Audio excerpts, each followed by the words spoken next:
Friendship, natanong mo na ba sa sarili mo, ano ba kaya mas maganda at mas ikauunlad na buhay ko, magnegosyo o magtrabaho? Alam mo, kung yan ang katanungan mo at kung gusto mo talaga malaman ang final answer, nako, tune in, don't tune out.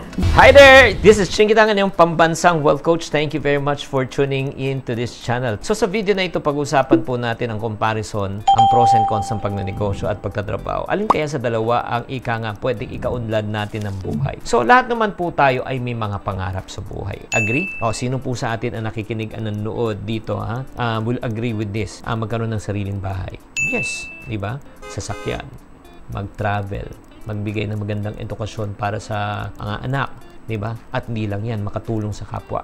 Kung yan ang pangarap mo, nakapareho ko rin, pareho tayong mag-isip. Pero itong na-realize ko, mga kaiponaryo, no? Ito yung reality.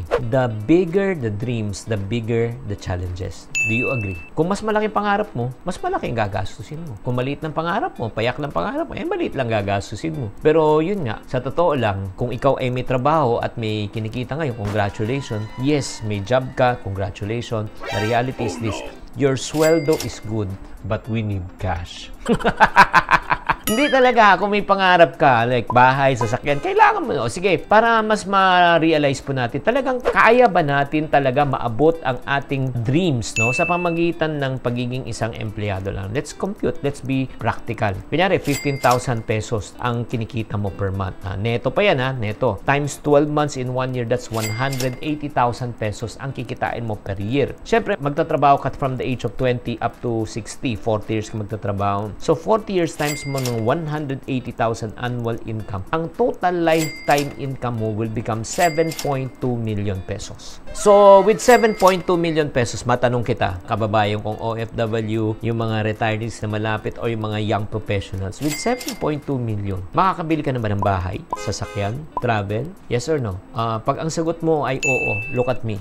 It means to say, hindi ka pwedeng gumastos ng piso simula na magtrabaho ka hanggang magretiro ka. Sa totoo lang, sa pagkain pa lang at lahat ng mga unang initial na gagastusin natin, baka walang matira na sa 7.2 million. Do you all agree? So, ang question ko right now, malaki ang ating pangarap, pero ang kita natin ay napakaliit, no? So, ano ibig sabihin po niyan? Hindi talaga pwedeng tayo umasa lang sa sweldo. Okay, again, ulitin ko. Yung sweldo can pay the bills. But you know what? Yung additional income mo, o yung 9 to 5, diba, can pay your bills. Doon kayo. Pero what you do from 6 p.m. up to 12 midnight will be able to build your dreams. Kaya nga, my challenge to you is this: gusto mo ba talaga ma-build ang iyong pangarap? So, ang tanong, wag na natin pag-usapan yung sa trabaho. Kailangan mo ng trabaho para mabayaran ang pangailangan mo, pero kailangan mo na mag-umpisa at mag-start ng iyong negosyo, additional income from 6 p.m. to 12 p.m. Do you agree? Ako, nagpapasalamat naman ako sa magulang ko na ever since I was young, I was trained to think differently. Ang sinabi ng mama ko sa akin na talagang hindi na ako talaga nagbago ng isip. Hindi ako nag-seek ng employment, no, in my entire life because of what she asked me. Sabi niya, Chinky, masipag ka ba? Opo. Matyaga ka ba? Opo.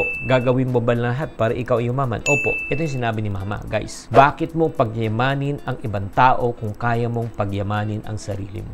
Boom! Grabe naman talaga. Nang dahil sa mindset na yan, na talagang it really molded me na talagang to become an entrepreneur in my entire life. I've never passed a resume. Again, there's nothing wrong with employment, pero I chose that I want to build my dreams. Ang tanong ko lang, ikaw ba ay ganito rin? Diba? However, yun nga, karamihan po, ikaw na nakikinig at nanonood, bakit hindi ka pa nag-i-start ng second income opportunity mo o ng business? Kasi maraming tao sa atin ay takot. We are afraid to fail, di ba? Probably you have failed in the past. Nag-try ka na magnegosyo pero nalugi. Or number 2, you're afraid to take responsibility, di ba? Paano na? Let's say kung mag-full-time na ako sa work, tapos humina negosyo ko, ano kakainin namin? Ano kikitain ko?